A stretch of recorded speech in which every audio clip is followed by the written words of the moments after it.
நினைத்து நினைத்து பார்த்தேன், நெருங்கி விலகி நடந்தேன்.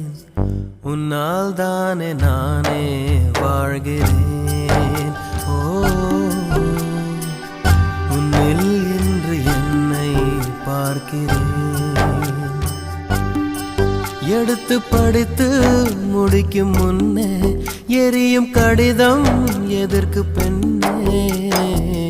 உன்னால் தானே நானே வாழ்கிறேன். ஓ, உன்னில் இன்று என்னை பார்க்கிறேன்.